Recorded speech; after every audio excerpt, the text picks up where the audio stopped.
இயேசு உயிரோடு எழும்பினார் என்கிற உண்மை மறுக்கப்பட முடியாதது. ஹல்லேலூயா. அவர் உயிரோடு எழுந்ததால் நாமும் இன்றைக்கு புது ஜீவன் பெற்று வாழுகிறோம். விசுவாசிக்கணும். சத்தம் ஒரு ஆமேன் சொல்லுங்க. கர்த்தர் நல்லவர். ஒரு வேத வசனத்தை வாசிக்கலாம். 1 பேதுரு 1 அதிகாரம் 3 1 பேதுரு 1 அதிகாரம் 3-4 நம்முடைய கர்த்தராகிய இயேசு கிறிஸ்துவின் பிதாவாகிய தேவனுக்கு ஸ்தோத்திரம் உண்டாவதாக. அவர் இயேசு கிறிஸ்து மரித்தோரிலிருந்து எழுந்ததினாலே அழியாததும் மாசற்றதும் வாடாததுமாகிய சுதந்திரத்திற்கு ஏதுவாக ஜீவனுள்ள நம்பிக்கை உண்டாகும்படி தமது மிகுந்த இரக்கத்தின்படியே நம்மை மறுபடியும் ஜெனிப்பித்தார். எல்லாரும் சேர்ந்து ஒரு முறை வாசிக்கலாமா? 3-4 வசனங்கள் சத்தமா குரலை எழுப்பி எல்லாரும் வாசிக்கலாம். வாசிப்போம். நம்முடைய கர்த்தராகிய இயேசு கிறிஸ்துவின் பிதாவாகிய தேவனுக்கு, சத்தமா எல்லாரும் சேர்ந்து வாசிப்போம். அவர் இயேசு கிறிஸ்து மரித்தோரிலிருந்து எழுந்ததினாலே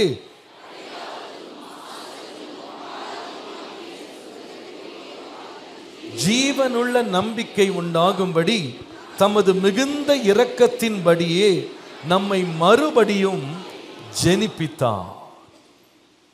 அன்பின் ஆண்டவரே, உம்முடைய வசனத்தை எங்களுக்கு தந்ததற்காக நன்றி.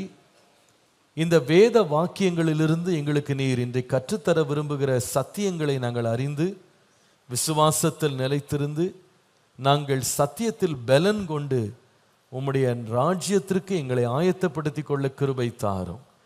உம்முடைய நாமம் எங்கள் மத்தியிலே மகிமை பெறட்டும். இயேசுவின் நாமத்தில் பிதாவே, ஆமென். ஜீவனுள்ள நம்பிக்கை உண்டாகும்படி தமது மிகுந்த இரக்கத்தின்படி நம்மை மறுபடியும் ஜெனிப்பித்தார்.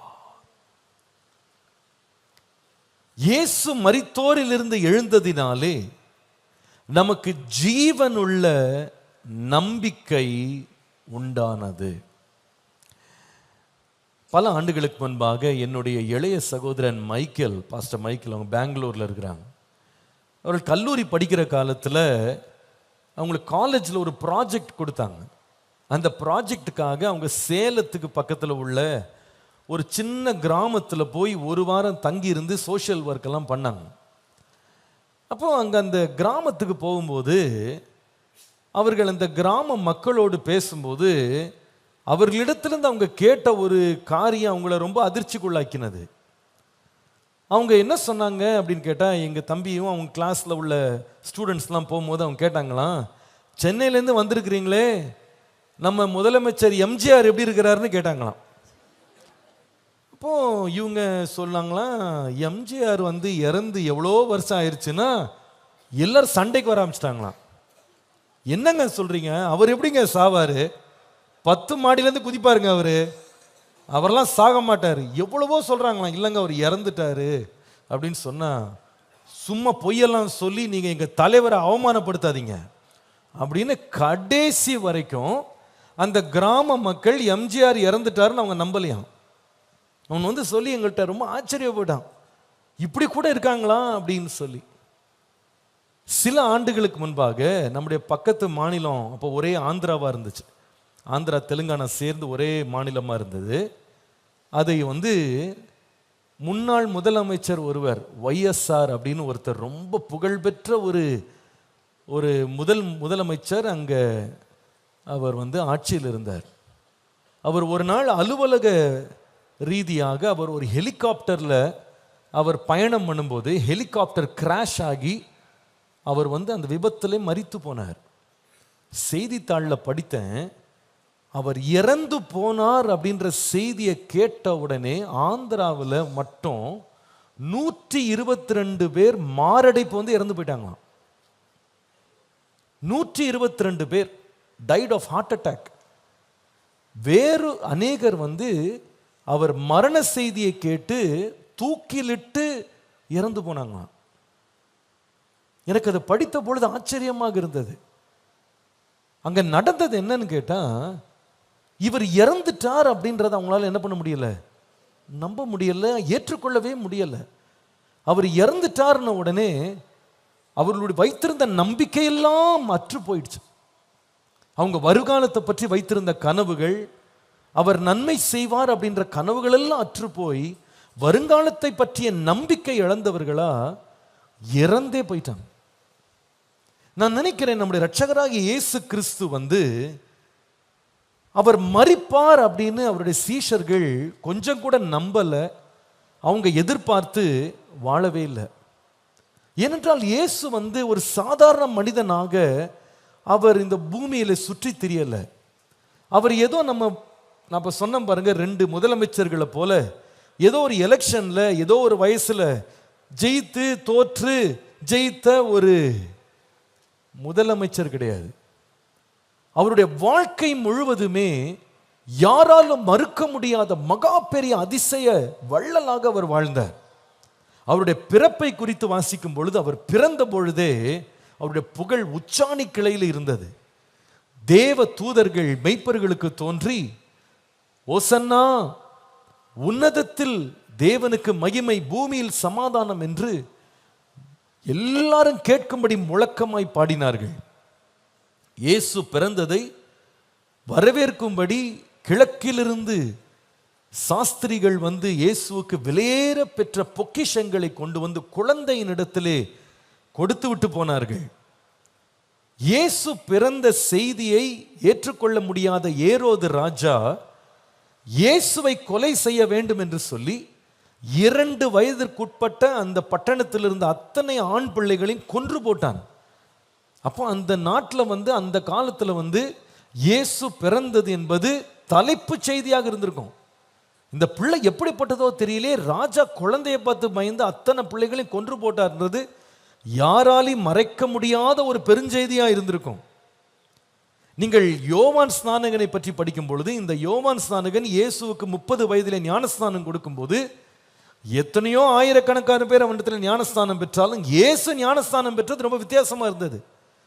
அவர் தண்ணீரிலிருந்து கரையேறின பொழுது வானம் திறக்கப்பட்டு அங்கிருந்து சத்தம் வருகிறது, இவர் நேசகுமாரன், இவரில் நான் பிரியமாயிருக்கிறேன்.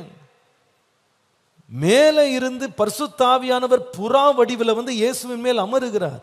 இப்படி யாரையுமே அவன் பார்த்ததில்லை. இயேசு அவ்வளவு மகிமை உள்ளவராக வாழ்ந்திருக்கிறார். அது மாத்திரமல்ல, நீங்கள் இந்த 4 சுவிசேஷ புஸ்தகங்களை வாசிப்பீர்களானால் 37 இயேசுவினுடைய அதிசயங்கள், அற்புதங்களையும் ஏறத்தாழ 50 உவமானங்களையும் 100கணக்கான உபதேசங்களையும் செய்த ஒரு மகா பெரிய போதகராக, பிரசங்கியாராக இயேசு உலா வந்தார். நீங்கள் யோவான் சுவிசேஷத்தை குறித்து எழுதும்போது, யோவான் எழுதின சுவிசேஷம் 21ஆம் அதிகாரம் 25ஆம் வசனத்தை வாசித்தால், இயேசு செய்த வேறு அநேக காரியங்களும் உண்டு, அவைகளை ஒவ்வொன்றாக எழுதினால் எழுதப்படும் புஸ்தகங்கள் உலகம் கொள்ளாதென்று எண்ணுகிறேன். எண்ணிக்கை கடங்காத அற்புதங்களை செய்தவர் இயேசு. இவ்வளவு பெரிய ஒரு கதாபாத்திரமாக இயேசு சுற்றி வந்தார். இயேசு மரித்த பிறகு செய்தி வரல, இயேசு மரிக்கிறதுக்கு முன்னாலே பல முறை தான் மரிக்க போகிறேன் என்று சொன்னார். ஆனால் அதை யார் ஏற்றுக்கொள்றதுக்கு ஆயத்தமா இல்லை. மார்க் எழுதின சுவிசேஷம் 8ஆம் அதிகாரம், பக்கத்தில் இருக்கவங்களை தட்டி சொல்லுங்க, மார்க் எழுதின சுவிசேஷம் 8ஆம் அதிகாரம். சொன்னீங்களா பக்கத்தில் இருக்கவங்களை பார்த்து? இனிமேல் யாருமே சும்மா இருக்கக்கூடாது, எல்லாரும் நான் வாசிக்கும் போது கூட சேர்ந்து வாசிக்கணும். எல்லாரும் வாசிங்க. மார்க் எழுதின சுவிசேஷம் 8ஆம் அதிகாரம் 31 முதல் 32. ஒன்று பைபிளை திறந்து வாசிங்க. பைபிளை திறந்து கண்டுபிடிக்க முடியலன்னா மேலே ஸ்க்ரீனில் நல்ல கொட்டெழுத்தில் போட்டிருக்கு, மேலே கீழே எல்லாரும் வாயை திறந்து வாசிக்கணும். வாயை திறந்து வாசிக்காதால்கிட்ட மைக்கை கொடுத்து வாசிக்க வைப்பேன். அதனால எல்லாரும் சத்தமாக வாசிக்கணும். வாசிக்கிறீங்களா? எல்லாரும் சேர்ந்து வாசிப்போம். மார்க் 8:31 32 வாசிப்போம். அல்லாமலும் பல பாடுகள் பட்டு மூப்பராலும் பிரதான ஆசாரியராலும் வேத பாரகராலும் ஆகாதவன் என்று தள்ளப்பட்டு கொல்லப்பட்டு 3 நாளைக்கு பின்பு உயிர் தெழுந்த வேண்டியதென்று அவர்களுக்கு போதிக்க தொடங்கினார். இந்த வார்த்தையை அவர் தாராளமாய் சொன்னார்.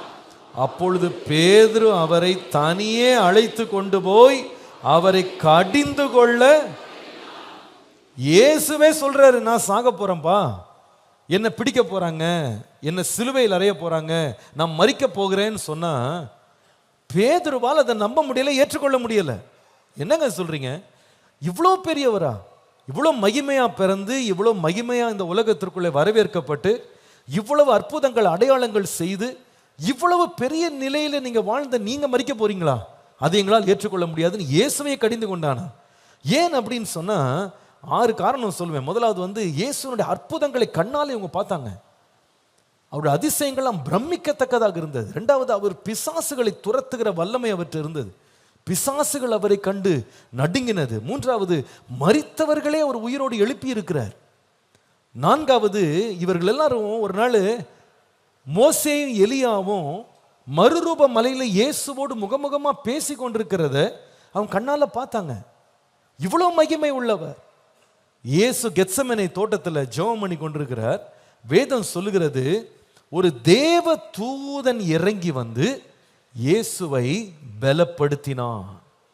அது மாத்திரம் இல்ல, ஆறாவதாக இயேசுவை எத்தனையோ முறை கல்லெறிய வேண்டும், மலையின் உச்சியிலிருந்து தள்ளணும், அவரை பிடிக்கணும், கொலை பண்ணணும்னு பல முறை யூதர்கள், விசேஷமா யூத மத குருக்கள் அவர் மேல் பொறாமை கொண்டு அவரை பிடிக்கணும்னு ட்ரை பண்ணாங்க.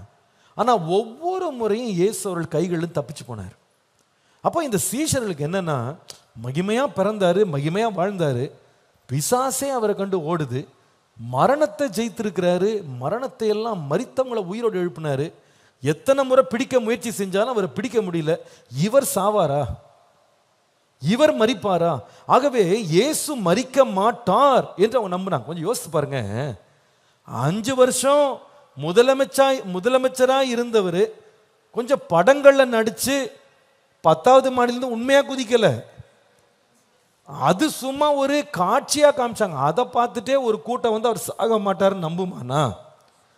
ஏதோ 2 நன்மைகளை செய்த அல்லது சில நன்மைகளை செய்த ஒரு முதலமைச்சர் மரிச்சதை ஒருத்தரால் ஏற்றுக்கொள்ள முடியல அப்படின்னா, நம்ம ஆண்டவர் 10வது மாடியிலிருந்து குதிச்சு ஸ்டண்ட் எல்லாம் காட்டல, நிஜமாகவே தண்ணீர் மேல் நடந்தார், காற்றையும் கடலையும் அமர பண்ணினார், மரித்தோரை உயிரோடு எழுப்பினார். ஒரு ஆமீன் பலமா வர வேணாமா? ஹல்லேலூயா. அவர் நடந்தா எனக்கு என்னங்கன்ற மாதிரி உட்கார்ந்துருக்க மாதிரி இருக்கு. சரி, ஹல்லேலூயா. கொஞ்சம் உற்சாகமா காலில் இருக்கணும். ஆமீன் ஆமீன். நல்லா வரட்டுமே. Very good. ஆமீன்ல இருக்கிற மற்ற தூக்க பிசாசுலாம் ஓடிடும். ஹல்லேலூயா. சரி, கர்த்தர் நல்லவர். சரி, இப்போ இவ்வளவு பெரிய அற்புதம் செய்தவர் மரிக்க முடியுமா? மரிக்க முடியும். அவங்களால ஏற்றுக்கொள்ள முடியல, அவங்களால ஏற்றுக்கொள்ள முடியல.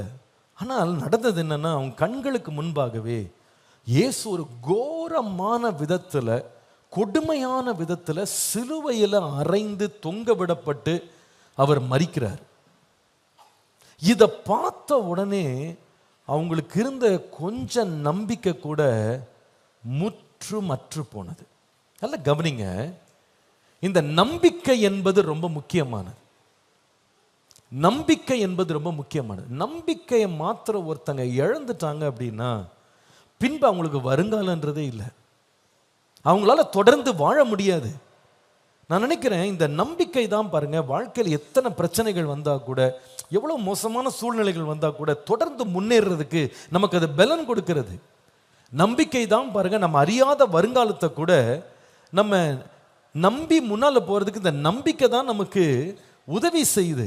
ஆனால் இந்த நம்பிக்கை இழந்த இந்த சீஷர்கள் பார்த்தீங்கன்னா மனம் துவண்டு போய் துக்கம் உள்ளவர்களாய் மாறி, யூதர்களுக்கு பயந்து போய், ஒரு காலத்தில் வெளியே தைரியமா சுற்றி வந்தவங்க ஒரு வீட்டுக்குள்ள தங்களை அடைச்சிக்கிட்டு மறைச்சிக்கிட்டு பயந்து போய் உட்கார்ந்துருக்கிறாங்க. உங்களுக்கு ஒரு நல்ல சம்பவம் உங்களுக்கு தெரியும். லூக்கா எழுதின சுவிசேஷம் திறந்து பாருங்க. இப்போ லூக்கா 24 எல்லாரும் திறந்து பாருங்க. பக்கத்தில் கொஞ்சம் தட்டி சொல்லுங்க, பைபிளை திறந்து படிங்கன்னு சொல்லுங்க. சொல்லுங்க சொல்லுங்க, நான் சொன்னதுக்காக சொல்லுங்க. ஏதாவது சத்தம் போட்டாங்கன்னா என்கிட்ட வந்து சொல்லுங்க. ஓகே, லூக்கா 24 13ஆம் வசனத்தை பாருங்க. சர்ச்சுக்கு வந்தீங்கன்னா பைபிளை தரங்க. பைபிளை திறக்காம வேடிக்கை பார்த்தீங்கன்னா அது நல்ல பழக்கம் இல்லை. பைபிளை தரங்க. பைபிள் அப்படியே ஜிப்பு போட்டு மூடி வச்சிருக்கூடாது. பைபிளை திறந்து வசனங்களை பாருங்க. நான் உங்களுக்கு ரொம்ப அன்பா சொல்லுவேன், கையில் ஒரு டைரி எடுத்துட்டு வாங்க, ஒரு நோட் புக் எடுத்துட்டு வாங்க, நோட்ஸ் எழுதுங்க. நோட்ஸ் எழுத பழகுனீங்கன்னா அது உங்களுக்கு மனசில் என்ன பண்ணும், நல்ல பதியும். உங்களுக்கு வந்து என்ன செய்யும், இந்த மாதிரி அப்படியே ஆன்னு உட்காந்துருக்க தோணாது. என்ன, நோட்ஸ் எழுதுங்க. ஒரு மாணவனா ஸ்கூலில் எப்படி போறீங்களோ அதை போல் சர்ச்சுக்கும் ஒரு மாணவனை போல வரணும். ராமேன்னு சொல்லுங்க. கர்த்தர் நல்லவர். சரி, இப்போ நம்ம வாசிக்கலாம். லூக்கா 24ஆம் அதிகாரம் 13 முதல் 19 சேர்ந்து வாசிங்க பார்ப்போம். அன்றைய தினமே அவர்களில் 2 பேர் எருசலேமுக்கு 7 அல்லது 8 மைல் தூரமான எம்மாவு என்னும் கிராமத்திற்கு போனார்கள். போகையில் அவர்கள் ஒருவரோடு ஒருவர் பேசிக்கொண்டார்கள். இப்படி அவர்கள் பேசி சம்பாஷித்து கொண்டிருக்கையில் இயேசு தாமே சேர்ந்து அவர்களுடனே நடந்து போனார். ஆனாலும் அவரை அறியாதபடிக்கு அவருடைய கண்கள் மறைக்க. இந்த சம்பவம் எப்போ நடந்ததுன்னா, இயேசு உயிரோடு எழுந்த பிறகு. இயேசு உயிரோடு எழுந்துட்டாருன்னே தெரியாம இவங்க 2 பேர் நடந்து போயிட்டு இருக்காங்க. எம்மாவு சீஷர்கள் நடந்து போயிட்டு இருக்காங்க.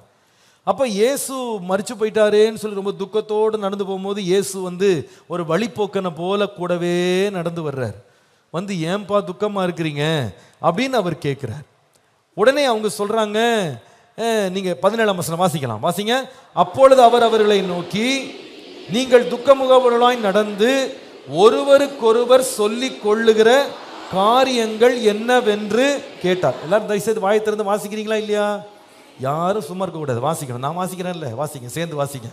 அப்பொழுது அவர்களில் ஒருவனாகிய கிளேயோப்பா என்பவன் பிரதியுத்தரமாக, அந்நாட்களில் எருசலேமிலே நடந்தவைகளை அறியாதபடிக்கு நீர் அந்நியராய் இருக்கிறீரோ என்றான். இவங்க கேட்குறாங்க, என்ன உங்களுக்கு தெரியாதா, இயேசு மரிச்சு போனதெல்லாம் தெரியாதா?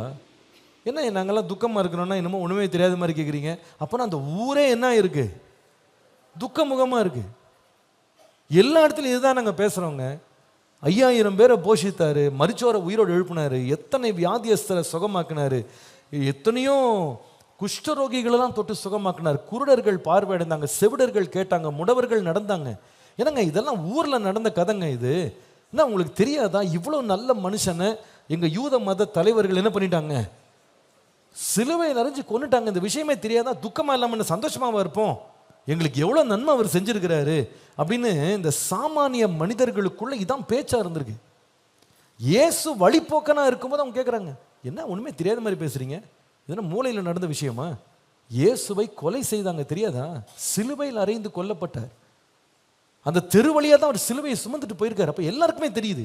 ஏதோ ஒரு குறிப்பிட்ட சின்ன கும்பலுக்கு மட்டும் இயேசு தெரிந்தவர் இல்லை, ஊரே அறிந்தவராக இருந்தார். அவங்க கேட்குறாங்க, ஊர் பேச்சா இதுதான், அவர் கொல்லப்பட்டார்ன்றது எல்லாருக்கும் தெரியும், நீங்க என்ன தெரியாம பேசுறீங்கன்னு கேட்கும்போது இயேசு பாருங்க 19ஆம் வசனம் அவங்களை தூண்டுறதுக்கு அவர் சொல்லுகிறார், எவைகள் எதை பத்தி பேசுறீங்க, எதை பத்தி பேசுறீங்க அப்படின்னா அவங்க சொல்றாங்க, அதற்கு அவர்கள், வாசிங்க, நசரேயனாகிய இயேசுவை குறித்தவைகளே, அவர் தேவனுக்கு முன்பாகவும் ஜனங்கள் எல்லாருக்கும் முன்பாகவும் செய்கையிலும் வாக்கிலும் வல்லமை உள்ள தீர்க்கதரிசியாய் இருந்தார். 20ஆம் வசனம், நம்முடைய பிரதான ஆசாரியரும் அதிகாரிகளும் அவரை மரண ஆக்கினைக்கு உட்படுத்தி.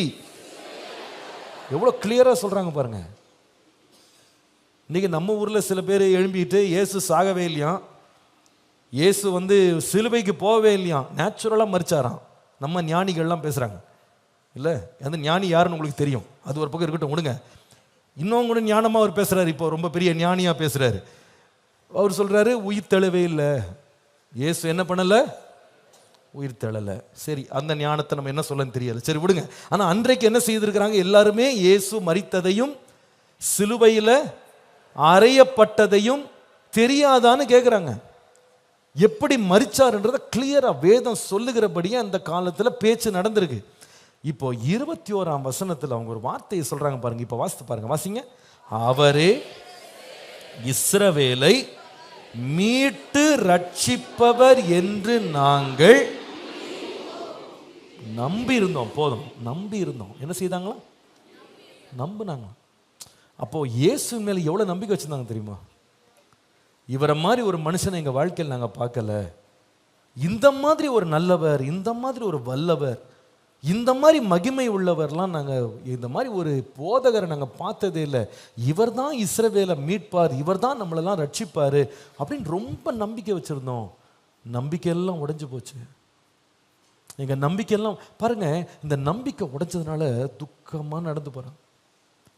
நம்பிக்கையெல்லாம் உடைஞ்சதுனால வெளியே எங்கேயுமே இவ்வளவு நாளும் 3.5 வருஷம் சுற்றி திரிந்திருந்த அந்த சீஷர்களெல்லாம் ரூம்குள்ளே அடைச்சிக்கிட்டாங்க. இந்த நம்பிக்கையெல்லாம் உடைஞ்சு போனதுனால நீங்கள் மத்திய 28 மார்க் 16 வாசித்தீங்கன்னா, இயேசுவோட பின்னாலே சுற்றி கொண்டு வந்த மகதலேனா மரியாள் என்கிற அந்த சகோதரி, அதுக்கப்புறமா யாக்கோபின் தாய் ஆகிய மரியாள், சலோமே, இவங்க எல்லாம் பாருங்க நம்பிக்கை இழந்து போயிட்டு இறந்துட்டாரு, என்ன பண்ண அப்படின்னு ஓய்வு நாள் முடிஞ்ச உடனே அதிகாலையிலேயே இருட்டோட எழும்பி இயேசுனுடைய சரீரத்திற்கு பரிமள தைலங்கள், வாசனை திரவியங்களை போட்டு அந்த சரீரத்தை பாதுகாக்கணும்னு, அந்த சரீரத்துக்கு நன்மை செய்யறதுக்கு அல்லது அவங்க மரியாதை செய்யறதுக்கு காலையிலே கிளம்பி வந்துட்டாங்க. ஏன்னா அவர் கொல்லப்பட்டதை அவங்க கண்ணால் பார்த்தாங்க. எல்லாம் நம்பிக்கையும் உடைஞ்சு போச்சு. இனி ஒண்ணுமே இல்லைங்க, பேசுறதுக்கு ஒண்ணுமே இல்லைங்க. அவர் உயிரோட வந்திருக்கணும்னா சிலுவையிலேருந்து இறங்கி வந்திருக்கணும்.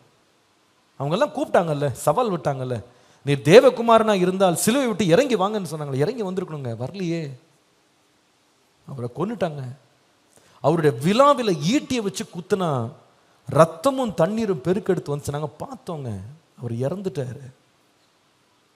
இதை அவர்கள் பார்த்து நம்பிக்கை இழந்தவர்களாக இந்த காலையிலேயே நிற்கிறாங்க. ஆனால் பாருங்க, இந்த நம்பிக்கை இழந்தவர்களுக்கு மார்க் எழுதின சுவிசேஷம் 9ஆம் அதிகாரம் 16ஆம் அதிகாரம், மன்னித்துக் கொள்ளுங்க, மார்க் 16 9 முதல் 11 வசனங்களை வாசிக்கும் போது, வாசிக்கலாமா? மார்க் 16 9 11 சேர்ந்து சத்தமா வாசிப்போம். வாரத்தின் முதலாம் நாள் அதிகாலையிலே இயேசு எழுந்திருந்த பின்பு மகதலேனா மரியாளுக்கு முதல் தரிசனமானார்.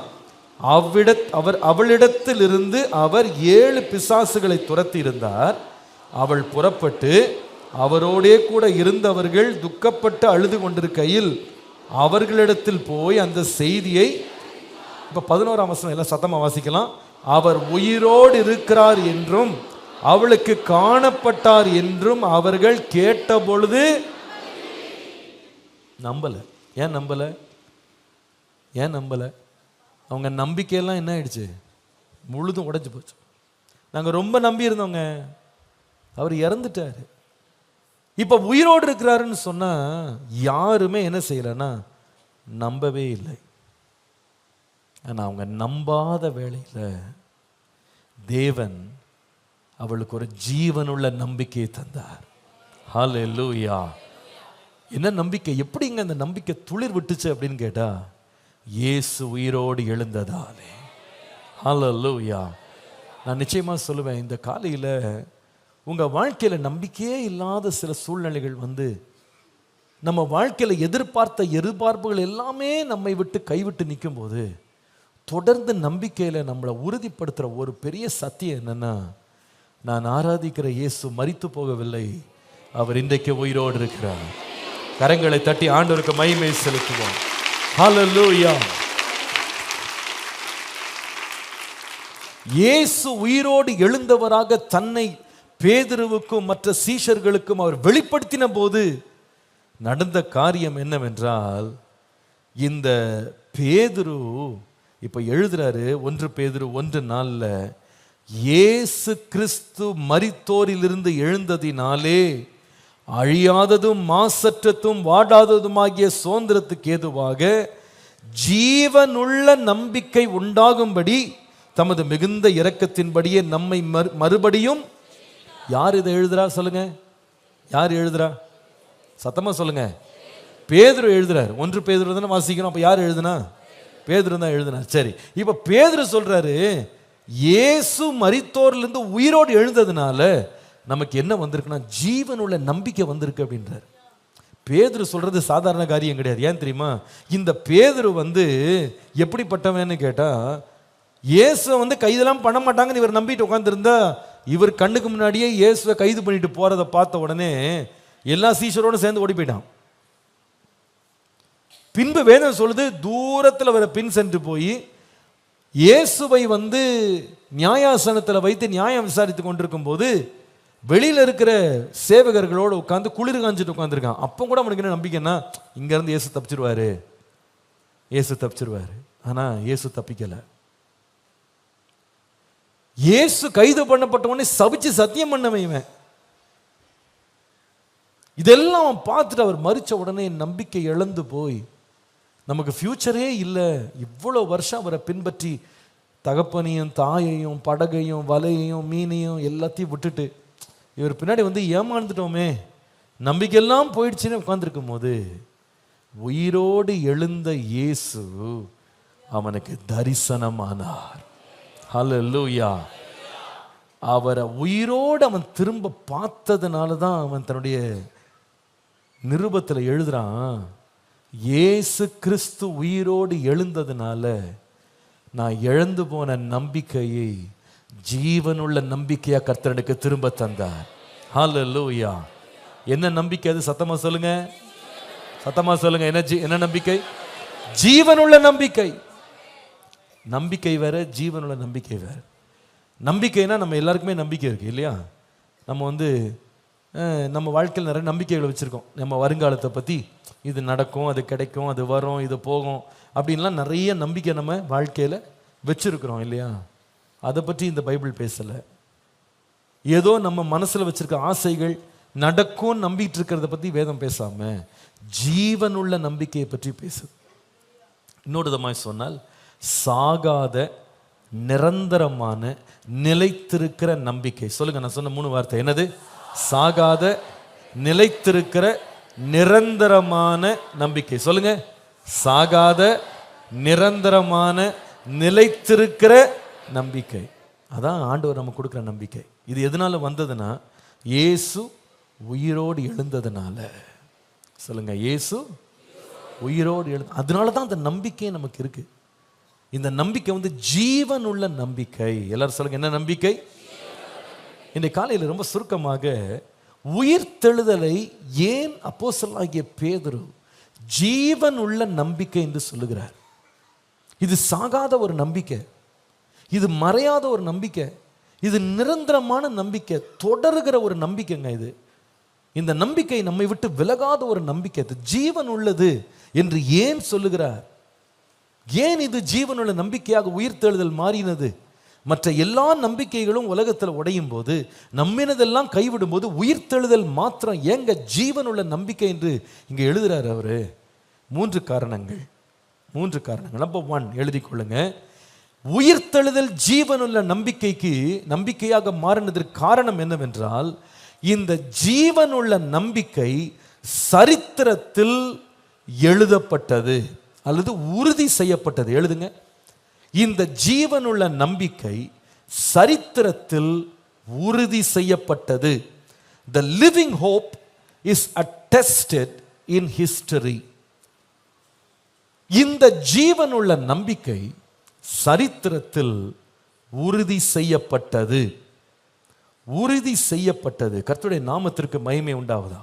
வேதத்தை நீங்கள் வாசிப்பீர்களானால், இயேசு உயிரோடு எழுந்தார் என்குள்ள இந்த சத்தியம் என்பது பக்கம் பக்கமாக எழுதி நிரூபிக்கப்பட்டது, சரித்திரமாக எழுதப்பட்டது. இயேசுவை குறித்து, அவருடைய வாழ்க்கையை குறித்து 4 சுவிசேஷங்கள் எழுதப்பட்டது. என்ன சுவிசேஷம் சொல்லுங்க பார்ப்போம்? மத்தேயு, மார்க்கு, லூக்கா, யோவான். 4 சுவிசேஷங்கள் வழியாக இயேசுவினுடைய சரித்திரத்தை 4 பேர் வித்தியாசமான கோணங்களில் எழுதினாங்க. 4 பேருமே எதை வந்து உறுதி செய்தாங்கன்னு சொன்னா, இயேசு உயிரோடு எழுந்தா. அல்லேலூயா. ஒரு சுவிசேஷத்தில் கூட அந்த செய்தி மிஸ் ஆகல. ஒருவேளை ஒருத்தர் போய் சொன்னா கூட இன்னொருத்தர் என்ன பண்ணலாம்? மாற்றி எழுதலாம், சந்தேகம் எழுப்பலாம். ஆனால் 4 பேரும் சந்தேகம் எழுப்பாம 4 பேரும் சொல்றாங்க, இயேசு உயிரோடு எழுந்தா, அவர் அநேகருக்கு காணப்பட்டார் என்பதை 4 சுவிசேஷங்களை வாசிக்கிறேன். ஏன்? சுவிசேஷ புஸ்தகங்களை தாண்டி அப்போஸ்தலர் நடவடிக்கையில் இயேசுவின் உயிர்த்தெழுதலை குறித்து தெள்ளந்தெளிவாக எழுதப்பட்டிருக்கிறது. அப்போஸ்தலனாகிய பவுல் அவன் இந்த அந்த உயிர்த்தெழுதலை குறித்து உறுதியாக பேசினான். சபையினுடைய முதலாவது பிரசங்கத்தில் அப்போஸ்தலனாகிய பேதுரு உயிர்த்தெழுதலை வைத்து பிரசங்கம் பண்ணான். இந்த உயிர்த்தெழுதலை வைத்து பிரசங்கம் பண்ணும்போது அதை கேட்க வந்தவங்க எத்தனை பேர் சொல்லுங்க பார்ப்போம்? 3000 பேர் கேட்க வர்றாங்க. அவங்கெல்லாம் யாருன்னா 120 நாட்டிலிருந்து பக்தி உள்ள யூதர்கள் தேவாலயத்தில் பலி செலுத்துறதுக்கு, பண்டிகை கொண்டாடுறதுக்கு வந்திருக்கிறாங்க. கொஞ்சம் யோசித்து பாருங்களேன். யூதர்கள் நடுவில் இயேசு உயிர்த்தெழுந்தது பொய்யா இருந்திருக்குமானால், அது சரித்திரத்தில் நடக்காத ஒரு காரியமா இருந்திருக்குமானா, பேதுரு இயேசு உயிரோடு எழுந்தார், நீங்கள் அவரை கொலை செய்தீர்கள், ஆனால் தேவனோ அவரை எழுப்பினார்னு சொல்லும்போது என்னையா கதை விடுறியா? சொல்லியிருப்பாங்களா சொல்லியிருக்க மாட்டாங்களா? சொல்லுங்க பார்ப்போம், சொல்லுங்களேன். நிச்சயமா சொல்லியிருப்பாங்க. என்னங்க கதை விட்டுட்டு இருக்கீங்க? 3 நாளைக்கு முன்னாடி இயேசு மரித்தாரு, 10 நாளைக்கு முன்னாடி இயேசு மரித்தாரு, 50 நாளைக்கு முன்னாடி மரித்தாருன்னு எங்களுக்கு தெரியும், அவரெல்லாம் உயிரோடலாம் எழும்பலை அப்படின்னு அவங்க எதிர்த்து பேசியிருப்பாங்க. வேதம் சொல்லுது, இந்த பேதுரு இயேசு மரித்ததை பற்றியும் இயேசு உயிரோடு எழும்பினதை பற்றியும் 50 நாளுக்குள்ள பேசுறத அந்த யூதர்கள் ஏற்றுக்கொண்டாங்க. அந்த வசனத்தை கேட்டு விசுவாசிச்சாங்க. 3000 பேர் ரட்சிக்கப்பட்டாங்க. அப்ப அர்த்தம் என்ன தெரியுமா? பேதுரு கதை விடலைன்னு உங்களுக்கு தெரியும். அன்றைக்கு வாழ்ந்த மக்கள் 50 வருஷம் கழிச்சு இந்த பிரசங்கம் பண்ணல, 50 நாள்ல பிரசங்கம் பண்ணுகிறான். ஆனா அந்த 50 நாளுக்குள்ள பண்ண பிரசங்கம் உண்மையா இருந்ததுனால தான் 3000 பேர் நம்பினாங்க. 3000 பேர் இதை ஏற்றுக்கொண்டாங்க. நான் சொல்லுவேன், ஏன் இது ஒரு உயிருள்ள ஜீவனுள்ள நம்பிக்கை தெரியுமாங்க? இந்த நம்பிக்கை சரித்திரத்தில் எழுதப்பட்ட உண்மை. சொல்லுங்க, என்ன உண்மை இது?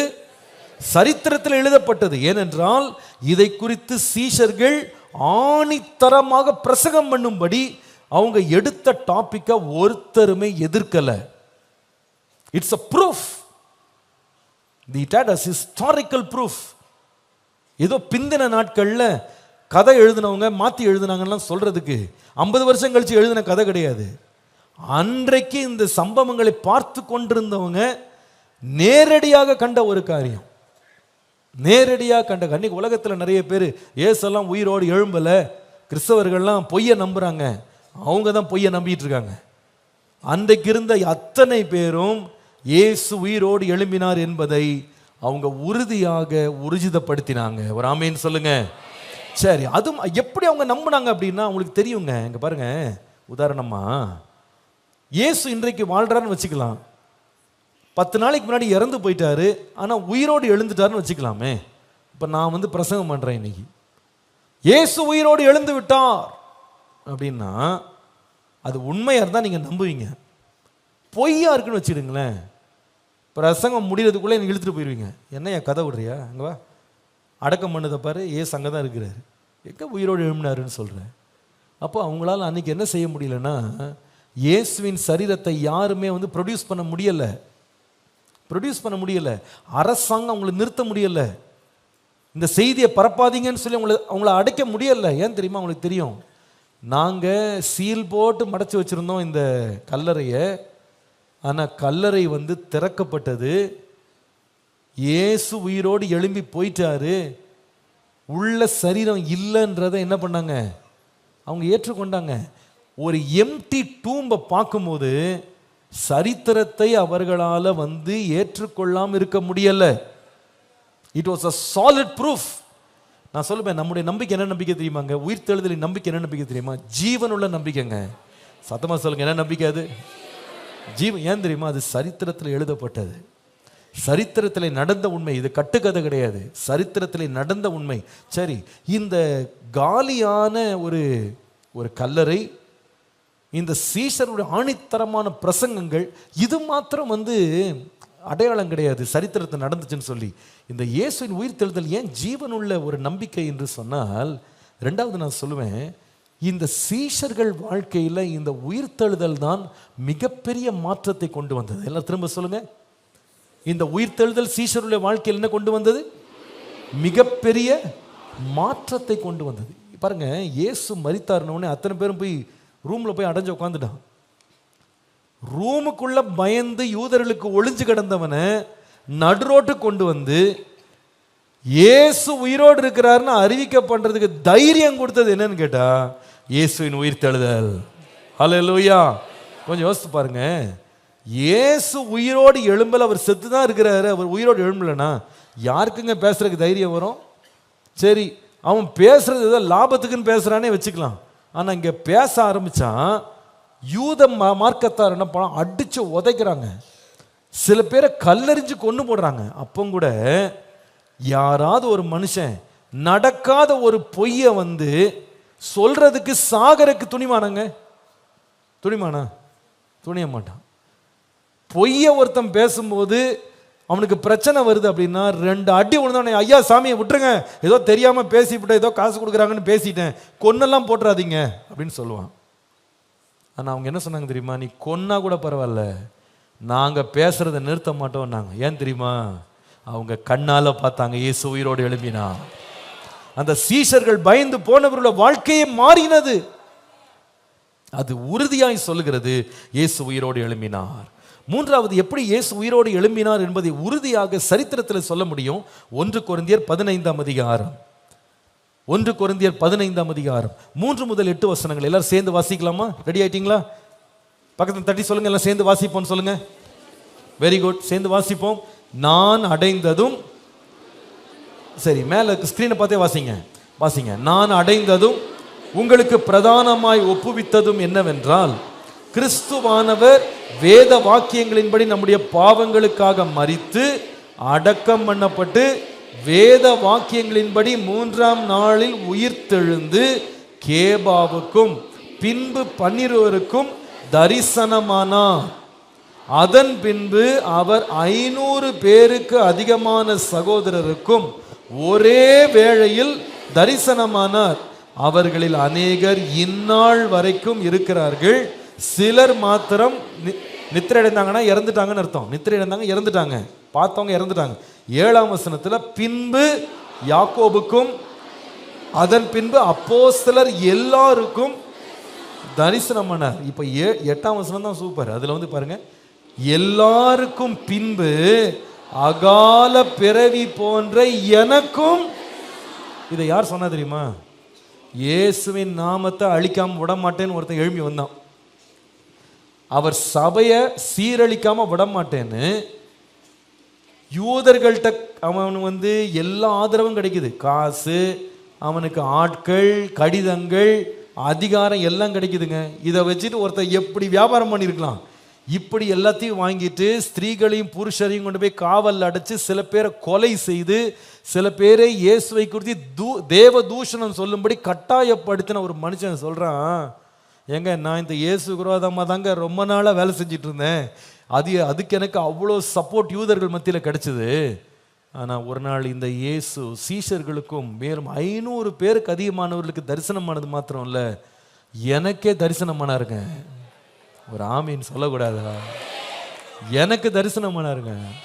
அவ்வளோதாங்க. அந்த இயேசு உயிரோடு இருக்கிறார் என்று நேரடியாக பவுல் பார்த்ததுனால அவன் சொல்கிறான், நான் வச்சிருக்கிற நம்பிக்கை வந்து சாதாரண நம்பிக்கை கிடையாது, ஜீவனுள்ள நம்பிக்கை. அல்லேலூயா. 2 கையை உயர்த்தி சொல்லுங்க, கர்த்தர் எனக்கு ஜீவனுள்ள நம்பிக்கையை தந்திருக்கிறார். அல்லேலூயா. உயிர் தெழுதல் கட்டுக்கதை கிடையாது, ஜீவனுள்ள நம்பிக்கை. சீஷர்களை மாற்றின ஒரு நம்பிக்கை அது. எல்லாரும் நேரடியாக பார்த்த ஒரு நம்பிக்கை அது. பிரசங்கங்கள் எதிர்த்து பேச முடியாதபடி சரித்திரத்தில் எழுதப்பட்ட ஒரு நம்பிக்கை அது.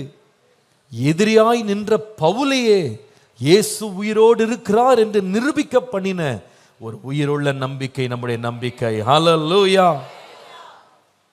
ஏன் தெரியுமாங்க இது உயிருள்ள நம்பிக்கை?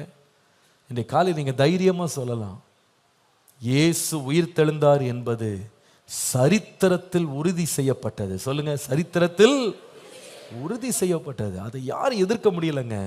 இன்றைக்கு 2000 வருஷம் கழிச்சு அன்னைக்கு நடக்கலைன்னு சொல்றவனுக்கு எந்த ஒரு அத்தாட்சியுமே கிடையாது. ஆனா அன்றைக்கு இயேசு உயிரோடு எழுந்த நாட்களில் வாழ்ந்தவர்களால எதிர் பேச முடியல. ஏனென்றால் ஒரு காலியான கல்லறையை பார்க்குறாங்க, இயேசு உயிரோடு எழுந்ததை நேரடியாக சந்திச்சாங்க, எதிரிகளையும் இயேசு சந்தித்து விட்டு போனார். ஹல்லேலூயா. கர்த்தர் நல்லவர். சரி, ஏன் இந்த உயிர்த்தெழுதல் ஒரு ஜீவனுள்ள நம்பிக்கை தெரியுமா? முதலாவது சொன்னேன், அது சரித்திரத்தில் உறுதி செய்யப்பட்டது. ரெண்டாவது, ஏன் இது ஜீவனுள்ள நம்பிக்கை தெரியுமா? எழுதுங்க. ரெண்டாவது, இந்த ஜீவனுள்ள நம்பிக்கை நமக்குள்ளே இன்றைக்கு உயிரோடு இருக்கிறது. இந்த ஜீவனுள்ள நம்பிக்கை நமக்குள்ளே உயிரோடு இருக்கிறது. The living hope is alive in us. This living hope is alive in us. இந்த நம்பிக்கை நமக்குள்ளே உயிரோடு இருக்கிறது. என்னங்க இது அர்த்தம்? கொலோசியருக்கு எழுதின நிருபம் 1 அதிகாரம் 27 புறஜாதிகளுக்குள்ளே விளங்கிய இந்த ரகசியத்தில் உள்ள மகிமையின் ஐஸ்வர்யம் என்னதென்று தேவன் தம்முடைய பரிசுத்தவான்களுக்கு தெரியப்படுத்த சித்தமானார். கிறிஸ்துவானவர் மகிமையின் நம்பிக்கையாக உங்களுக்குள் இருப்பதே அந்த ரகசியம். ஹல்லேலூயா. கிறிஸ்துவானவர் உயிரோடு எழுந்தார் என்று நமக்கு கொடுக்கிற நம்பிக்கை ஜீவனுள்ள நம்பிக்கை. ஏனென்றால் அது சரித்திரத்தில் உறுதி செய்யப்பட்டது. இயேசுவானவர் உயிர் தெழுந்தார் என்பது நமக்கு ஜீவனுள்ள நம்பிக்கை தருகிறது. ஏன் தெரியுமா? உயிரோடு எழுந்த இயேசு எங்கேயோ இல்லை, அவர் எனக்குள்ளே இருக்கிறார். எத்தனை பேர் சொல்ல முடியும் இன்றைய காலையில்? அந்த வசனம் சொல்லுது, கிறிஸ்துவானவர் மகிமையின் நம்பிக்கையாக உங்களுக்குள் இருப்பதே அந்த ரகசியம். திரும்ப அந்த சென்டென்ஸ் எல்லாம் சேர்ந்து வாசிங்க. கிறிஸ்துவானவர் மகிமையின் நம்பிக்கையாக உங்களுக்குள் இருப்பதே அந்த ரகசியம். எத்தனை பேர் விசுவாசிங்க இயேசு எனக்குள்ள இருக்கிற? ஹல்லேலூயா. பவுல் சொல்வார், கிறிஸ்து நமக்கு ஜீவன், சாவு நமக்கு ஆதாயம். அவருக்குள்ளே நான் பிழைச்சிருக்கிறேன், அவர் எனக்குள்ள வாழ்றார், நான் அவருடைய ஆலயமாய் இருக்கிறேன். இயேசு சொன்னார், உலகத்தின் முடிவு வரைந்த சகல நாட்களிலும் நான் உங்களோடு கூட இருக்கிறேன், உங்களை திக்கற்றவர்களாய் விடேன், உங்களிடத்திற்கு வருவேன் என்று சொன்னார். ஆம், அந்த ஜீவனுள்ள நம்பிக்கை நமக்குள்ளே இருக்கிறது. ஏன் தெரியுமா இது ஜீவனுள்ள நம்பிக்கை? தெரிலங்க, ஏதோ கதை சொல்றாங்க, என்னன்னு தெரிலங்க, சொல்றாங்கங்க, நான் பார்த்ததில்லை, அப்படி சொல்ல வேண்டியதில்லை.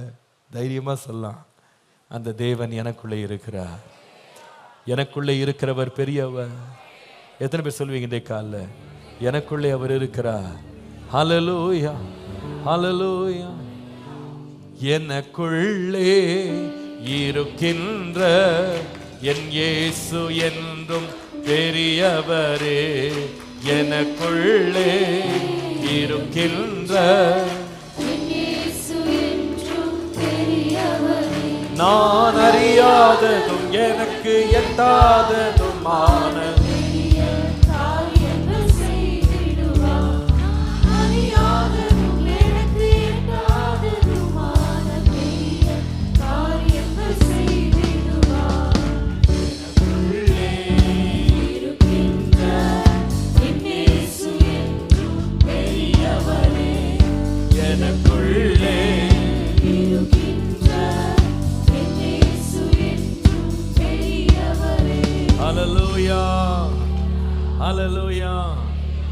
பெரியவர் எனக்குள்ளே, மிகவும் பெரியவர் எனக்குள்ளே. சேர்ந்து பாடுவோமா? பெரியவர் எனக்குள்ளே, மிகவும் பெரியவர் எனக்குள்ளே. பாடுவோம். பெரியவர் எனக்குள்ளே, மிகவும் பெரியவர் எனக்குள்ளே. ஒருவராய் பெரிய அதிசயம் செய்யும். சந்தோஷமா சொல்லுங்க. ஒருவராய் பெரிய அதிசயம் செய்யும் இயேசு பெரியவரே, இயேசு பெரியவரே, இயேசு பெரியவரே. என்றும் என்றும் ஜீவிக்கின்ற இயேசு பெரியவரே, என்றும் என்றும் ஜீவிக்கின்ற இயேசு பெரியவரே. சொல்லுங்க. நல்லவர் எனக்குள்ளே, மிகவும் நல்லவர் எனக்குள்ளே, நல்லவர் எனக்குள்ளே, மிகவும் நல்லவர் எனக்குள்ளே. ஒருவராய் பெரிய அதிசயம் செய்யும் நல்லவர் எனக்குள்ளே, ஒருவராய் பெரிய அதிசயம் செய்யும் நல்லவர் எனக்குள்ளே. இயேசு நல்லவரே, இயேசு நல்லவர்.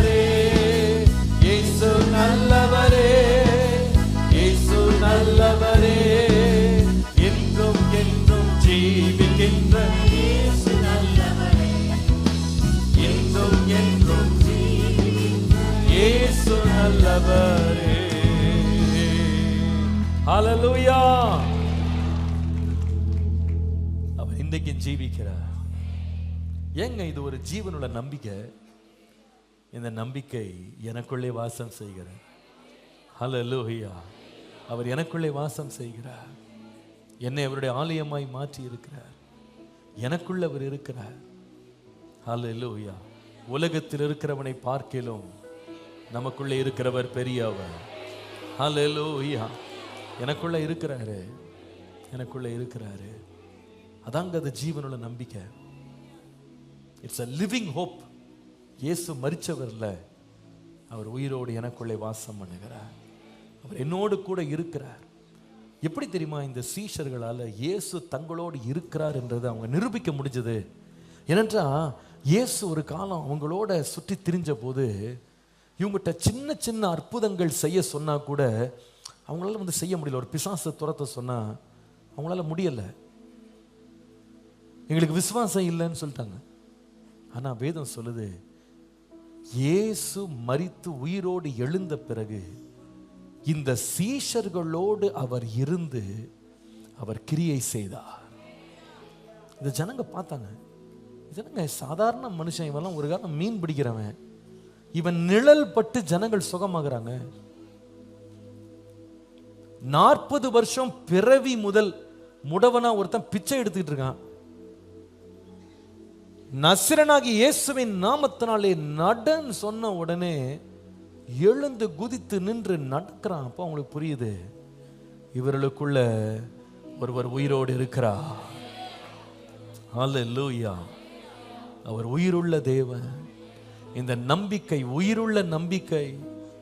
இன்றைக்கு அந்த நம்பிக்கை நமக்குள்ள இருக்கிறது. அதனால தான் நான் சொல்ல முடியுது, ஜீவனுள்ள ஒரு நம்பிக்கை. இந்த நம்பிக்கை நம்மை வெட்கப்படுத்தாது. ஜீவனுள்ள நம்பிக்கை நமக்குள்ளே இருக்கிறார். ஆமேன். கடைசியா இந்த ஜீவனுள்ள நம்பிக்கை ஏங்க இந்த வசனம் சொல்லுது? ஏன் அந்த நம்பிக்கை நமக்கு சொல்லுகிறது என்று கேட்டா, 1 பேதுரு 1 அதிகாரம் 3-4 வசனங்களை நம்ம இப்ப திரும்ப ஒரு முறை வாசித்தா அது நம்மளுக்கு புரியும். 1 பேதுரு 1 அதிகாரம் 3-4 எல்லாரும் சத்தமா வாசிக்கலாமா? நம்முடைய கர்த்தராகிய இயேசு கிறிஸ்துவின் பிதாவாகிய தேவனுக்கு ஸ்தோத்திரம் உண்டாவதாக. அவர் இயேசு கிறிஸ்து மரித்தோரிலிருந்து எழுந்ததினாலே அழியாததும் மாசற்றதும் வாடாததும் ஆகிய சுதந்திரத்திற்கு ஏதுவாக ஜீவனுள்ள நம்பிக்கை உண்டாகும்படி தமது மிகுந்த இரக்கத்தின்படியே நம்மை மறுபடியும் ஜெனிப்பித்தார். அந்த 4ஆம் வசனம் திரும்ப வாசிக்கலாமா? கிறிஸ்து இயேசு கிறிஸ்து மரித்தோரிலிருந்து எழுந்ததினாலே நடந்தது என்ன? அழியாததும் மாசற்றதும் வாடாததும் ஆகிய சுதந்திரத்திற்கு ஏதுவாக ஜீவனுள்ள நம்பிக்கை உண்டாகும்படி தமது மிகுந்த இரக்கத்தின்படி நம்மை மறுபடியும் ஜெனிப்பித்தார். ஹல்லேலூயா. நல்ல கவனிங்க, எதனால இது ஒரு ஜீவனுள்ள நம்பிக்கை தெரியுமா? ஏன் ஜீவனுள்ள நம்பிக்கை தெரியுமா? இந்த நம்பிக்கை ஜீவனோடு இருக்கிறதுனால நான் மரணத்துல கூட தைரியமா இருக்கிறேன். எனக்கு வந்து ஒரு சுதந்திரத்தை கர்த்தர் ஆயத்தம் பண்ணி இருக்கிறாரு. நித்தியத்தில் எனக்கு ஒரு சுதந்திரம் இருக்கு.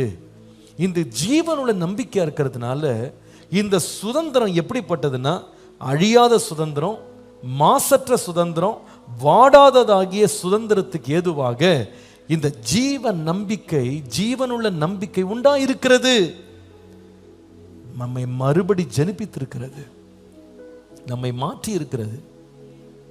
இன்றைக்கு நாம இந்த ஜீவனுள்ள நம்பிக்கை இருக்கிறதுனால தான் புதிய ஜீவனுள்ளவர்களாக மாறி இருக்கிறோம்.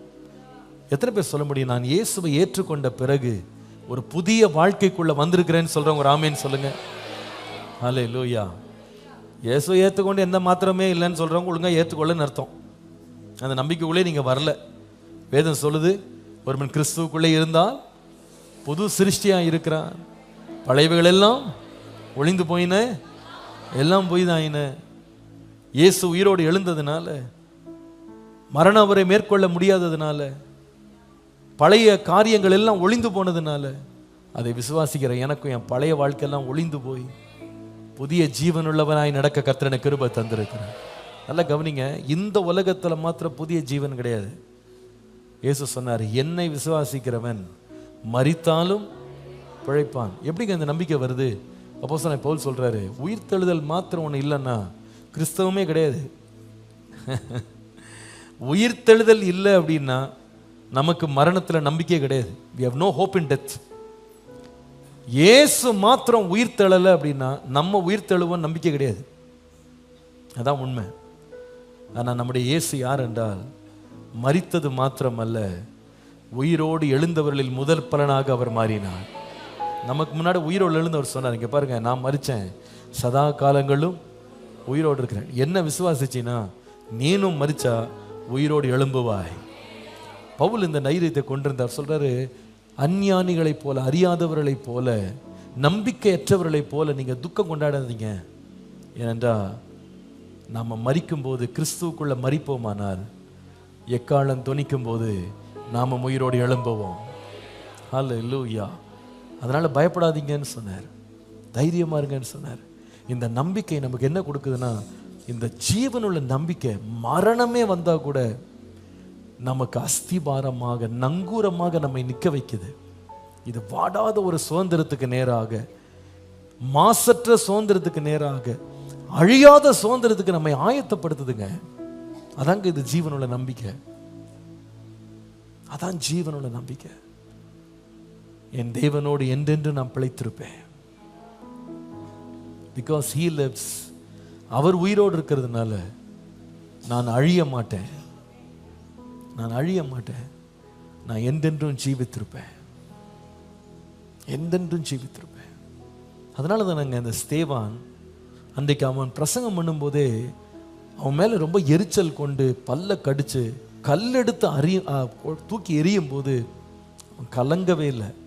ஏன்னா அவனுக்கு தெரியும், உயிரோடு எழுந்த இயேசு என்னை வரவேற்கும்படி பிதாவின் வலது பரிசத்தில் எழுந்து நிற்கிறார் என்று அவன் பார்த்தான். அவர் உயிரோடு இருக்கிறார். உடனே அவன் சொன்னான், ஆண்டவரே, என்னுடைய ஆவியை உமக்கு ஒப்பு கொடுக்கிறேன், என் ஜீவன் உமக்கு ஒப்பு கொடுக்கிறேன்னு சொன்னான். இது ஒரு விளையாட்டை அவன் சொல்லலை. இங்கே மரிக்கிறவன் விளையாடுற நேரம் கிடையாது, கதை விடுற நேரம் கிடையாது. அது அவன் இயேசுவை தரிசித்து சொன்னான், உயிரோடு எழுந்தீர் நான் பிரசங்கம் பண்ண ஆண்டவரே, இன்றைக்கு என் கண்களால் உண்மை நான் பார்க்கிறேன், நீர் என் ஆத்துமாவை ஏற்றுக்கொள்ளும். ஒப்பு கொடுத்தான். மரணத்தை குறித்து அவன் பயம் இல்லாமல் நம்பிக்கை உள்ளவனாக இருந்தான். ஏன் தெரியுமா? இந்த நம்பிக்கை செத்து போன ஒரு நம்பிக்கை இல்லை, வாடுகிற நம்பிக்கை இல்லை, ஜீவனுள்ள நம்பிக்கை. ஹல்லேலூயா. அவர் வார்த்தையா அழிவில்லை மண்ணிலே, அவர் வார்த்தையா சுகமென்றும் பூவிலே, அவர் வார்த்தையா ஐஸ்வர்யம் வாழ்விலே, அவர் வார்த்தையா சுகமென்றும் பூவிலே, அவர் வார்த்தையா ஜெயமாய் முன்னேறுவே, அவர் வார்த்தையா மீட்பை பெற்றே, அவர் வார்த்தையா ஜெயமாய் முன்னேறுவே, அவர் வார்த்தையா மீட்பை பெற்றே. எத்தனை பேர் சொல்ல முடியும், நான் நம்பிக்கை உள்ளவனாக இருக்கிறேன்? இது ஜீவனுள்ள நம்பிக்கை. இயேசு மாத்திரம்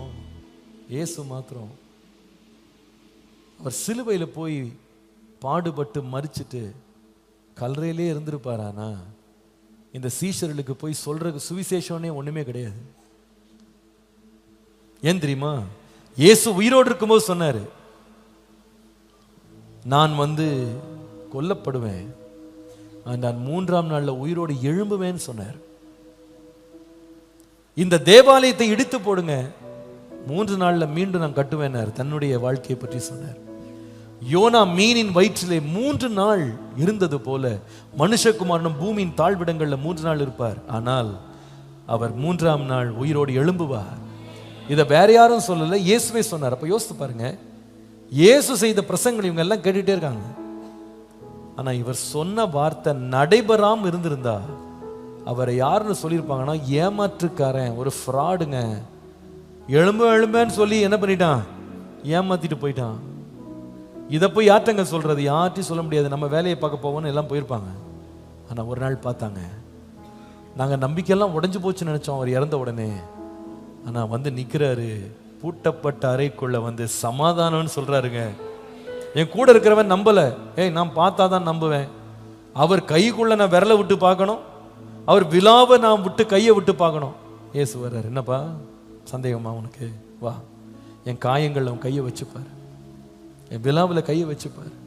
அவன் உடனே என் தேவனே, என் கர்த்தாவேன்னு விழுந்துட்டான் காலில். ஏன்னா அன்றைக்கு அவன் பார்த்தாங்க, நம்ம சொன்னது, அவர் சொன்ன வார்த்தை ஒரு ஜீவனுள்ள நம்பிக்கை உள்ளது.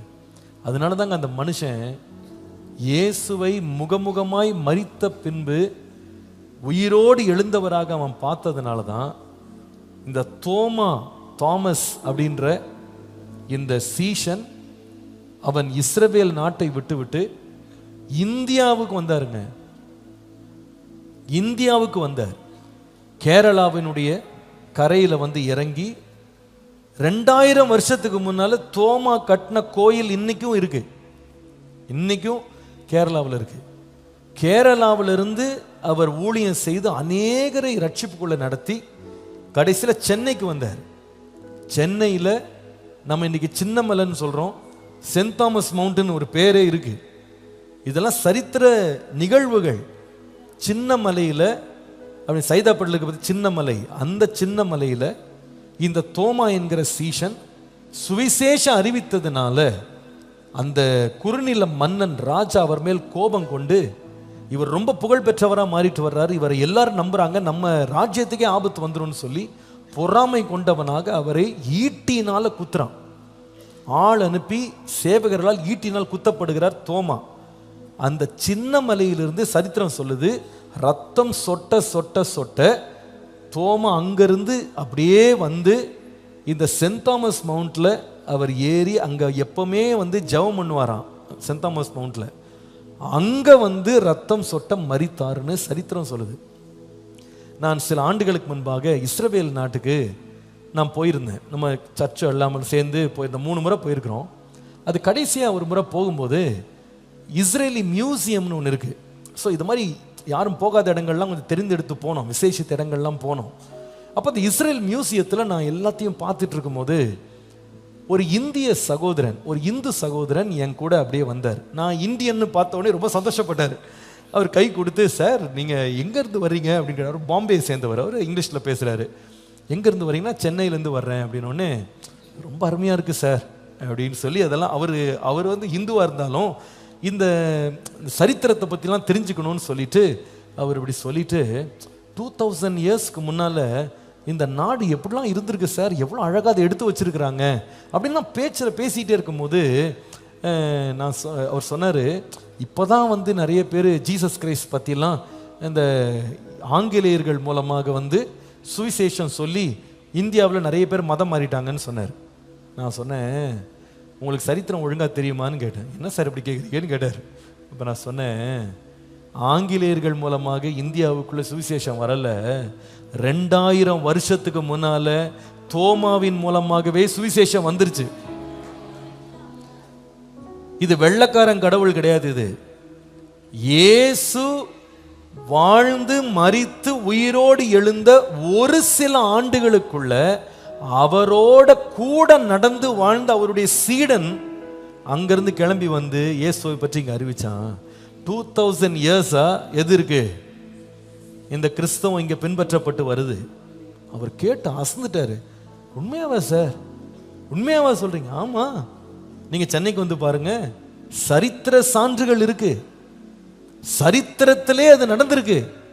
நீங்க கேரளாவுக்கு போங்க, சரித்திரத்துல மலபார்ல நடந்திருக்கு, அதனுடைய சான்றுகள் இருக்கு. அவர் சொன்னாரு, அவர் எப்படி ஒரு 60 வயசு இருக்கும். அவர் சொன்னார், இந்த 60 வருஷத்துல எந்த சரித்திர புஸ்தகத்திலையும் எங்க ஸ்கூல்ல ஹிஸ்டரியில சொன்னதே இல்லை சார், இதான் ஃபர்ஸ்ட் டைம் நான் கேள்விப்படுறேன் அப்படின்னு சொன்னார்.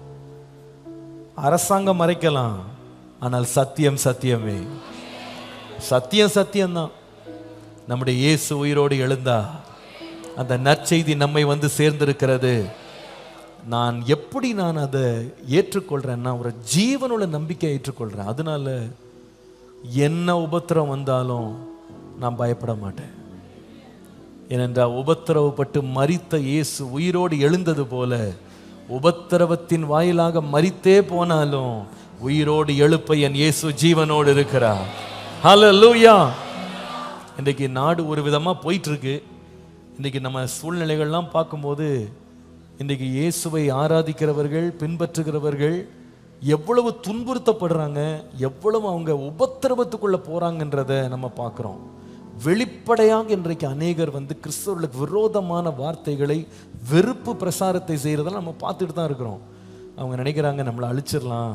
நான் சொல்லுவேன், நீங்கள் எதை அழிக்க முடியும்? அதிகபட்சம்னு கேட்டால் இயேசு சொன்னார், உங்கள் சரீரத்தை அழிப்பாங்க, அவங்களெல்லாம் பார்த்து பயப்படாதீங்க.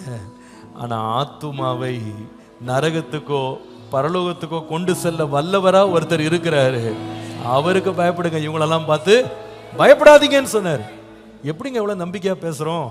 எப்படி நம்பிக்கையாக பேசுகிறோம்? நம்மளுக்கு தெரியும், என் இயேசுவையும் துன்புறுத்தி சிலுவையில் அறைந்தாங்க, அவரை கொன்றாங்க, ஆனால் அவர் வார்த்தையின்படியே உயிரோடு எழும்பினார். அவரை ஆராதிக்கிற நமக்குள்ளே அதே நம்பிக்கையை கர்த்தர் கொடுத்திருக்கிறார். அவரை விசுவாசித்தால் மரித்தாலும் பிழைப்பேன். யோவான் 3:16 சொல்லுகிறது, தேவன் தம்முடைய ஒரே பேரான குமாரனை விசுவாசிக்கிறவன் எவனோ அவன் கெட்டு போகாமல் நித்திய வாழ்வை நித்திய ஜீவனை அடையும்படிக்கு அவரை தந்தருளி இவ்வளவாய் உலகத்தில் அன்பு கூர்ந்தார். ஆமா, அவரை விசுவாசிங்க, நித்திய வாழ்வு உண்டு. ஒருவேளை இன்றைக்கு இந்த சர்ச்சுக்குள்ள பாஸ்டர் ஐயா, நான் இந்த ஃபர்ஸ்ட் டைம் சர்ச்சுக்குள்ள வந்திருக்கேன், இந்த இயேசுவை பற்றி ஒன்றுமே தெரியாது, ஏதோ பண்டிகைன்னு உள்ள வந்துட்டேன் அப்படின்னு வந்திருக்கீங்களா? உங்களுக்கு ஒரு நம்பிக்கை நான் சொல்கிறேன், அவரை விசுவாசித்தால் அவர் எப்படி மரித்தோரிலிருந்து உயிரோடு எழும்பினாரோ அதே போல் அவர்கள் விசுவாசிக்கிறவர்களையும் அவர் உயிரோடு எழும்ப செய்து நித்திய ராஜ்யத்திற்கு கொண்டு செல்ல அவர் உண்மை உள்ளவர். இந்த நம்பிக்கை ஒரு செத்துப்போன நம்பிக்கை அல்ல, ஏதோ கற்பனை நம்பிக்கை கிடையாது, இது ஜீவனுள்ள நம்பிக்கை. சொல்லுங்க, என்ன நம்பிக்கை? ஜீவனுள்ள நம்பிக்கை. நான் அவரை நம்புவேன், அவர் நம்பிக்கைக்குரியவர். ஆமென். ஒரு பாடலை பாடும்போது கர்த்தருக்கென்று காணிக்கைகளை செலுத்துவோம். நான் நிற்கும் பூமி நிலை குலைந்து அழிந்தாலும் என் நம்பிக்கையின் அஸ்திபாரம் அசைந்தாலும் நான் நம்புவதற்கு ஒன்றும் இல்லை என்றாலும் நம்புவேன் இயேசு ஒருவரை. நான் நம்புவதற்கு ஒன்றும் இல்லை என்றாலும் நம்புவேன் இயேசு ஒருவரை. சொல்லுவோம், நம்புவேன் இயேசு ஒருவரை.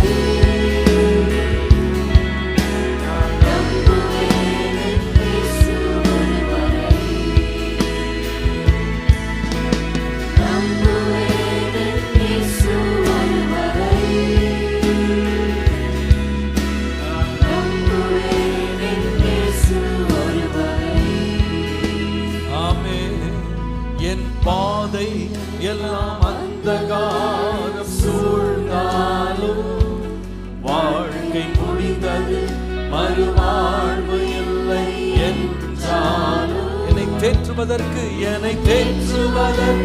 யாரும் இல்லை என்றாலும் நம்புவேன் இயேசு ஒருவரை. ஆமென். என்னை தேற்றுவதற்கு யாரும் இல்லை என்றாலும் நம்புவேன் இயேசு ஒருவரை. நம்புவேன் இயேசு ஒருவரை. நன்றியப்பா. நான் நம்புவேன் இயேசு ஒருவரை. நம்புவேன்.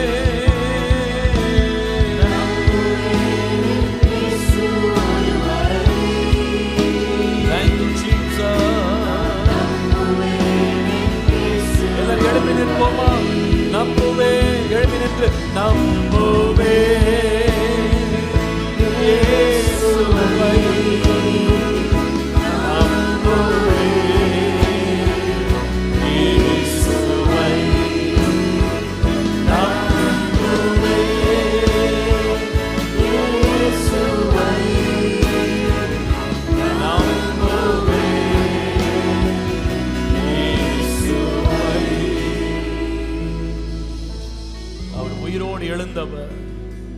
நான் அவரை ஆராதிப்பேன். அவர் ஆராதனைக்குரியவர். அல்லேலூயாவோ சென்னா,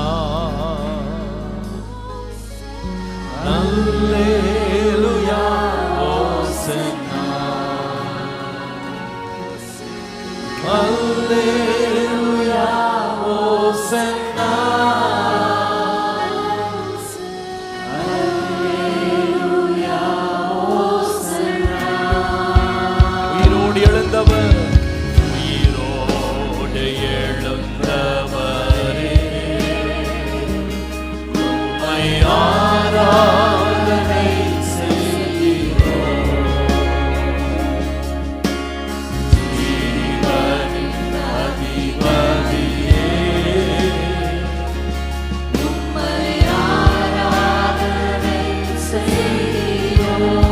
மரணத்தை ஜெயித்தவர், மரணத்தை ஜெயித்தவரே, உம்மை ஆராதனை செய்கிறோம். பாதாளம் வென்றவரே, உம்மை ஆராதனை செய்கிறோம். கரங்களை உயர்த்தி அவரை ஆராதிப்போம்.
கரங்களை தட்டி அவரை மகிமைப்படுத்துவோம். ஹல்லேலூயா, ஹல்லேலூயா. நாம் கொண்டிருக்கிற நம்பிக்கை என்ன நம்பிக்கை சொல்லுங்க, சத்தமா சொல்லுங்களேன். என்ன நம்பிக்கை? ஜீவனுள்ள நம்பிக்கை. கற்பனை நம்பிக்கை கிடையாது. நடந்தாலும் நடக்கும், நடக்காதி நடக்கும், தெரியல அப்படின்னு நிச்சயம் இல்லாத ஒரு நம்பிக்கை கிடையாது. ஜீவனுள்ள நம்பிக்கை. ஜீவனுள்ள, ஏன் ஜீவனுள்ள நம்பிக்கை அப்படின்னா 3 காரியம் அன்னைக்கு கவனிச்சோம். இது சரித்திரத்துல நிரூபிக்கப்பட்டது. இன்றைக்கு கூட அதை மறுக்க முடியாது. அதை கேட்டு சில பேருக்கு பிடிக்காம போயிடலாம். இயேசு உயிரோடு இருக்காரு பிடிக்காம போயிடலாம், மறுக்க முடியாது. அது ஜீவனுள்ள நம்பிக்கை. ஏன் அது ஜீவனுள்ள நம்பிக்கை என்றால், அந்த நம்பிக்கை நமக்குள்ளே உயிர் வாழுகிறார், நமக்குள்ள வாழுகிறது. அது ஹல்லேலூயா. நம்ம எல்லாம் மாற்றினது நம்பிக்கை தான். இவங்களை யாராவது எப்படிங்க அப்படி மாறினீங்க அப்படின்னு கேட்டா, அந்த உயிரோடு இருக்கிற இயேசு தாங்க. அவர் செத்திருந்தாருன்னா நானும் செத்தே போயிருப்பேன் பாவத்தில். இன்றைக்கு நான் உயிரோடு இருக்கிறேன்னா என்னை மாற்றினதே கர்த்தர் தான். நானே ஒரு அத்தாட்சி, இயேசு உயிரோடு இருக்கிறார் என்பதற்கு நான் ஒரு அத்தாட்சின்னு சொல்லலாம், ஒவ்வொருத்தரும் சொல்லலாம். ஹல்லேலூயா. 3வது, ஏன் இது ஜீவனோட நம்பிக்கை அப்படின்னா, என்னுடைய ஜீவனோ மரணமோ எனக்கு நங்கூரமாய் அது இன்றைக்கு வரைக்கும் இருக்கு. அந்த நம்பிக்கை நம்மை வெட்கப்படுத்தாது. அந்த நம்பிக்கையின் மேல தான் நான் அஸ்திபாரப்பட்டிருக்கிறேன். அதனால் அது என்றைக்கோ நம்பினதில்லை, இன்றைக்கும் நான் அந்த நம்பிக்கையின் மேல் அஸ்திபாரப்பட்டிருக்கிறேன். இயேசுவின் உயிர்த்தெழுதல் எனக்கு ஜீவ நம்பிக்கை. எனக்கு தெரியும் அவரை நம்புகிறவர்களுக்கு ஒரு சுதந்திரம் இருக்கு, ஒரு சுதந்திரம் இருக்கு. அந்த சுதந்திரம் வாடாதது, அழியாதது, நித்தியமான சுதந்திரம். அது எனக்கு நம்பிக்கை கொடுக்குது. இயேசு உயிரோடு எழும்பல அப்படின்னா எனக்கு நம்பிக்கை கிடையாது. ஏன் நம்புறேன் அப்படின்னா, அவர் எழுந்தார்ல, அவரை நம்புகிற என்னை எழுப்புவா. கர்த்தர் கொடுத்த நம்பிக்கைக்காய் கரங்களை உயர்த்தி கர்த்தரை ஸ்தோத்திரம் பண்ணுவோம். ஸ்தோத்திரம் ஆண்டவரே, ஸ்தோத்திரம் ஆண்டவரே.